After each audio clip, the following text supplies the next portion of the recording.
Hey everyone, welcome back to your channel D Pharma is note. This video is D Pharma first year student. बहुत बार comment आ चुका है इस बच्चे का कि दीदी मुझे बायोकेमिस्ट्री का लेसन 6 और 8 चैप्टर का वीडियो बना के दे दो।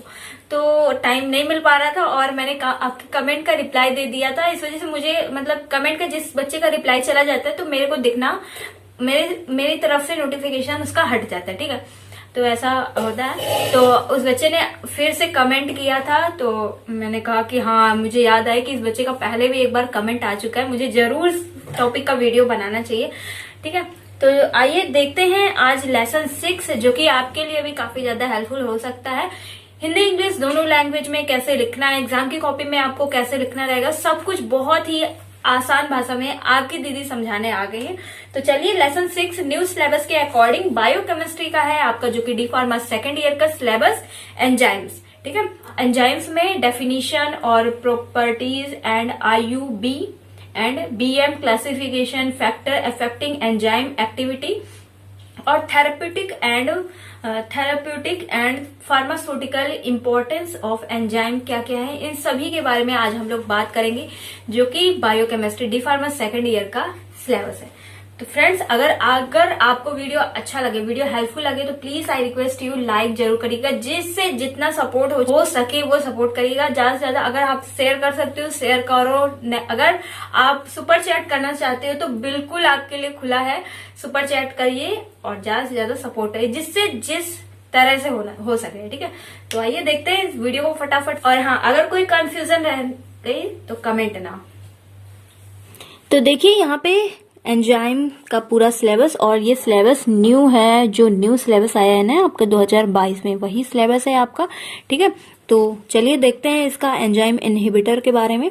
और यहाँ पे आपका फायदा ये है बहुत ही ज्यादा कि आपको ये पता चल जाएगा कि हमारे क्वेश्चन पेपर में किस टाइप से क्वेश्चन पूछे जाते हैं, कैसे घुमा घुमा के पूछे जाते हैं, ठीक है।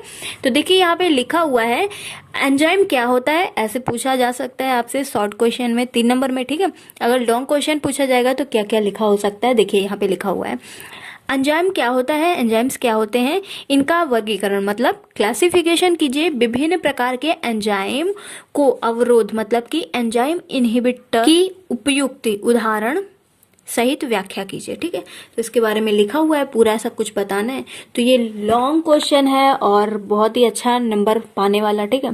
तो ऐसे ही अगर आप लॉन्ग क्वेश्चन एक पढ़ लोगे ना तो इससे शॉर्ट क्वेश्चन आपका मल्टीपल चॉइस हो गया या 1 लाइनर क्वेश्चन हो गया या फिलिंग द ब्लैंक सब आएगा इस बार। तो आपने फर्स्ट ईयर का पेपर दिया ही है, उसमें पता ही होगा कि क्वेश्चन पेपर किस तरह से आएगा। वैसे अगर किसी भी टाइप से क्वेश्चन पूछे जाएंगे तो आप कवर कर लोगे एक ही लॉन्ग क्वेश्चन पढ़ने से, ठीक है। तो देखिए यहाँ पे क्या लिखा हुआ है इसका आंसर। यहाँ पे हिंदी इंग्लिश दोनों लैंग्वेज को मिक्स करके लिखना है। अगर आप हमारे पुराने स्टूडेंट हो, पढ़े आए हो फर्स्ट ईयर से, तो जानते ही होगा कि कैसे लिखना है। अगर नए हो तो मैं बता तो रही हूँ। तो देखिए यहाँ पे लिखा हुआ है सजीव कोशिकाओं में कुछ ऐसे कार्बनिक पदार्थ का निर्माण होता है, जो हमारी कोशिकाएं होती हैं सजीव कोशिकाओं में कुछ ऐसे कार्बनिक पदार्थ का निर्माण होता है जो कोशिका में होने वाली रासायनिक मतलब कि केमिकल वर्क को क्रियाओं के लिए प्रेरक कैटालाइट्स का कार्य करते हैं, ठीक है। इन कार्बनिक पदार्थ को क्या कहते हैं, एंजाइम्स कहते हैं, ठीक है। तो यहाँ से पता चला कि एंजाइम किसे कहते हैं। तो यहाँ पे साफ साफ बहुत ही आसान भाषा में लिखा हुआ है एंजाइम उच्च अणुभार के नाइट्रोजन युक्त जटिल कार्बनिक यौगिक प्रोटीन होते हैं। एंजाइम क्या होते हैं, आपसे पूछा जा सकता है कि एंजाइम क्या होते हैं भाई, तो बताइएगा आप। एंजाइम उच्च अणुभार के नाइट्रोजन युक्त जटिल कार्बनिक यौगिक प्रोटीन्स होते हैं, ठीक है, जो जीव कोशिका मतलब लिविंग सेल्स में उत्पन्न होते हैं, जो जीव लिविंग सेल्स में उत्पन्न होते हैं, ठीक है, वो एंजाइम्स होते हैं। और एंजाइम का सर्वप्रथम सबसे पहला किसने खोज किया था, तो इनका प्रयोग किसने किया था, कुहने ने। तो देखिए यहाँ पे हिंदी इंग्लिश दोनों में अवेलेबल है, बट आप इंग्लिश में लिखिएगा ज्यादा सही रहेगा, हिंदी इंग्लिश दोनों मिक्स करके लिखना है। और 1878 में कुहने ने 1878 में इसका सबसे पहला खोज किया था। तो अब आइए इनके देखते हैं डेफिनेशन ऑफ एंजाइम। कोशिकाओं के अपचयी मतलब कि मेटाबॉलिक रिएक्शन की गति को बढ़ाने वाले प्रोटीन के बने कार्बनिक पदार्थ को एंजाइम कहते हैं। तो देखिए ये डेफिनेशन भी बहुत ही आसान है कि एंजाइम किसे कहते हैं। डेफिनेशन लिखिए तो कोशिकाओं में उपापचय मतलब मेटाबॉलिक रिएक्शन की गति को बढ़ाने वाले प्रोटीन के बने कार्बनिक पदार्थ को एंजाइम कहते हैं। ठीक है, अब आइए इनकी क्लासिफिकेशन देखते हैं कि कितने पार्ट में इनका क्लासिफिकेशन हुआ है, बहुत ही इजी लैंग्वेज में। तो एंजाइम को उनकी क्रिया विधि के आधार पर 6 पार्ट में डिवाइड किया गया है। ठीक है, 6 समूहों में क्लासिफाई किया गया है। में लिख लोगे तो फिर टीचर सोचेगा कि बच्चे को मतलब इंग्लिश नहीं आती है, बट आपको ऐसा प्रोफेशनल अपनी कॉपी बनानी है। कॉपी पे सबसे ज्यादा लिखने में ना आपको अगर नंबर चाहिए तो आप अपनी कॉपी को ऐसा बनाइए कि टीचर्स देखते ही आपको नंबर दे सकें। तो बताए आपको यहाँ पे ध्यान देने वाली बात क्या है कि आपसे ये 1 नंबर मतलब कि 1 नंबर जो होते हैं क्वेश्चंस, उनमें भी ये क्लासिफिकेशन पूछा जा सकता है, क्योंकि बहुत ज्यादा तो है नहीं, सिर्फ 6 हैं। तो आपसे पूछ लिया जाएगा कि एंजाइम के क्लासिफिकेशन के नाम बताइए। ठीक है, तो आपको ये बहुत ही ध्यान से पढ़ना है कि फर्स्ट नंबर है, ऊपर नीचे कुछ भी लिख सकते हैं, बट आपको 6 नाम याद करना है। तो इसका क्या नाम है, ऑक्सीडोरीडेक्टोज फर्स्ट, सेकंड नंबर लिखा हुआ है ट्रांसफेरियस, और थर्ड नंबर लिखा हुआ है हाइड्रोलेज, और 4 नंबर लिखा है लाइसेन, 5th नंबर लिखा है लाइसोमेरेज, और 6 नंबर लिखा हुआ है लाइगेज। ठीक है, तो ये 6 क्लासिफिकेशन है, इन्हें याद कर लीजिएगा, बहुत ही ज्यादा इंपॉर्टेंट है। ठीक है, अब आइए देखते हैं कि यहाँ पे पूछा गया था जो हमारा एंजाइम इनहिबिटर, और ये सिलेबस में भी है। एक बार मैं आपको सिलेबस नजर में ला देती हूँ। तो देखिए यहाँ पे लिखा हुआ है एंजाइम इनहिबिटर के बारे में। ठीक है, तो इसको भी पढ़ना ही है भाई, इंपॉर्टेंट है। तो देखिए यहाँ पे लिखा हुआ है एंजाइम इनहिबिटर, ऐसे शॉर्ट क्वेश्चन भी आ सकता है। एंजाइम विशिष्ट लघु अणुओं, मतलब कि ये एक पार्टिकल्स होते हैं लघु अणुओं, अघटित द्वारा संदमित किए जा सकते हैं। जैविक तंत्रों में, जैविक जो तंत्र हैं, तंत्रों में एंजाइम का संदमन एक मुख्य नियंत्रण। 1 मिनट, मैं पहले इस कॉपी को ऊपर करती हूँ, ठीक है, जिससे आपको क्लियर दिख सके। नियंत्रण क्रिया विधि के रूप में कार्य कर साइनाइड कार्बनिक, इसे इंग्लिश में लिखिएगा साइनाइड कार्बनिक मोनोऑक्साइड, CO तथा ऑक्सैलिक अम्ल जैसे कुछ एंजाइम संदमक एंजाइम्स इनहिबिटर, मतलब कि संबंधक एंजाइम्स इनहिबिटर क्या है, इसको इंग्लिश में ही लिखिएगा, इसको लिखिएगा या इसको एंजाइम्स इनहिबिटर जीवधारियों के लिए विषैले होते हैं। जो एंजाइम्स इनहिबिटर होते हैं वो जीवधारियों के लिए विषैले मतलब पॉइजनस होते हैं। ठीक है, पॉइजन वाले होते हैं, जिनकी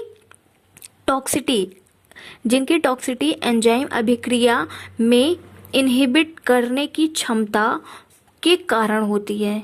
ठीक है, उनको ऑब्जर्व करने, इनहिबिट करने की क्षमता के कारण होते हैं। दूसरे और रोग उत्पन्न करने वाली किसी अभिक्रिया को अवरुद्ध करने वाला इनहिबिटर एक चिकित्सीय औषधि के कारण, दूसरे और रोग उत्पन्न करने वाले किसी अभिक्रिया को अवरुद्ध करने वाला चिकित्सीय औषधि के निरूपण रिप्रेजेंटेशन करता है।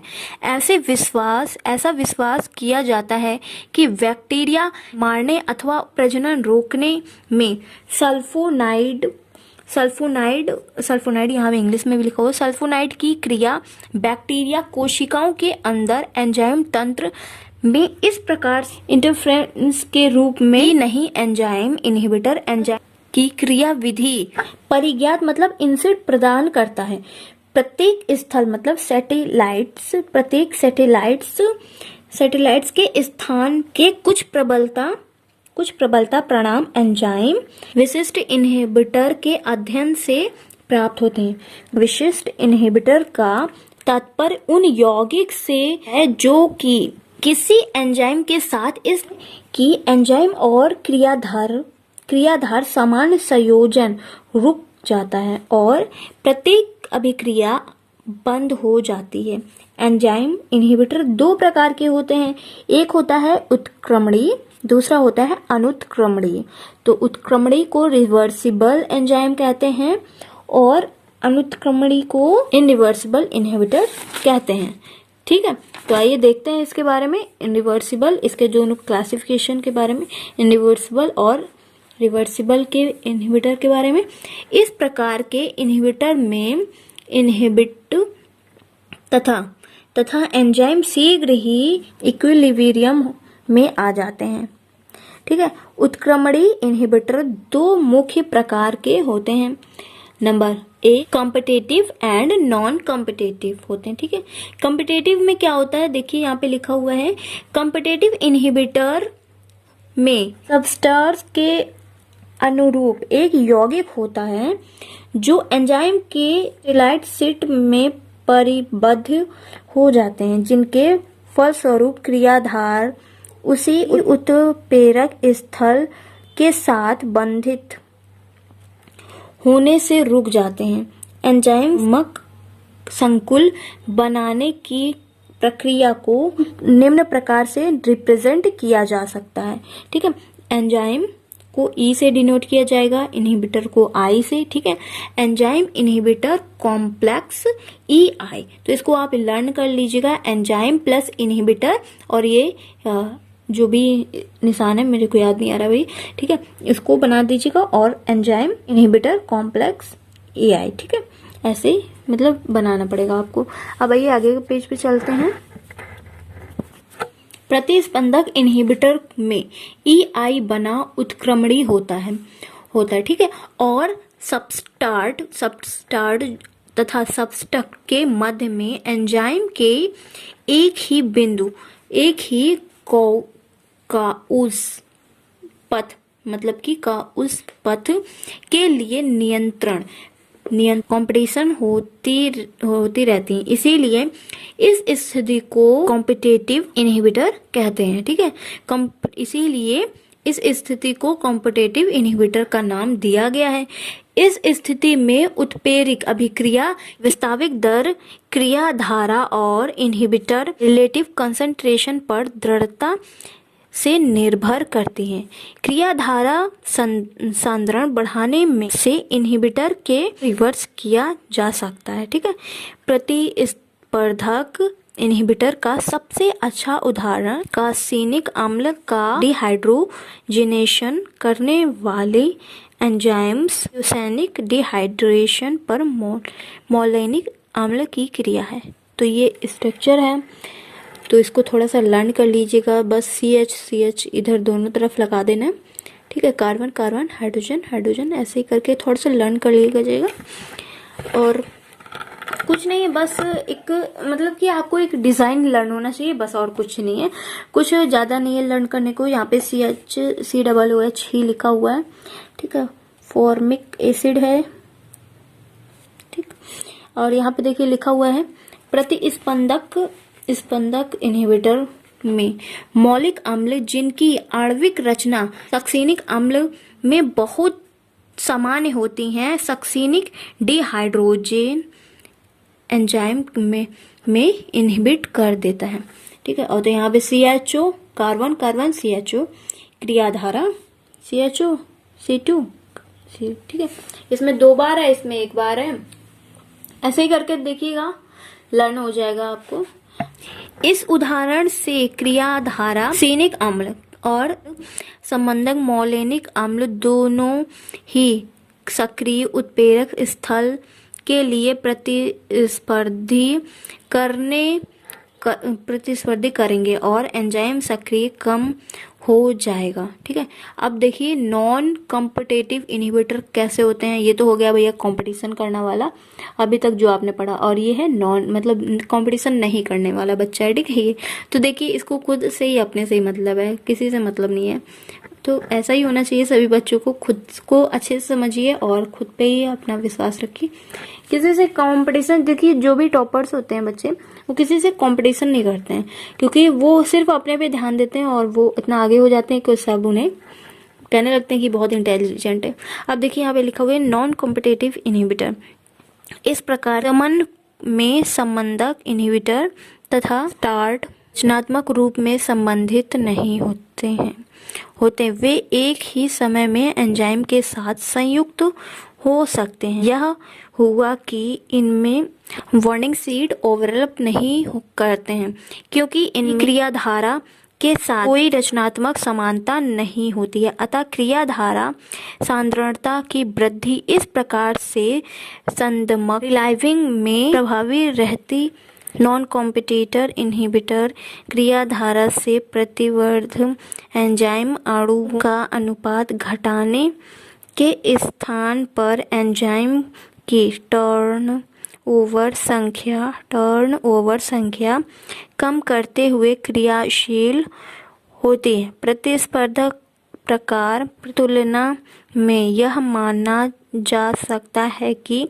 प्रतिस्पर्धक एंजाइम इनहिबिटर के ऐसे आइक्वस का E+I मतलब कि क्या एंजाइम इनहिबिटर जहां ES और ESI निष्कर्षित हैं। संक्रमणी और अप्रतिस्पर्धी बहुत कम पाया जाता है। ठीक है, इसका ये मतलब है।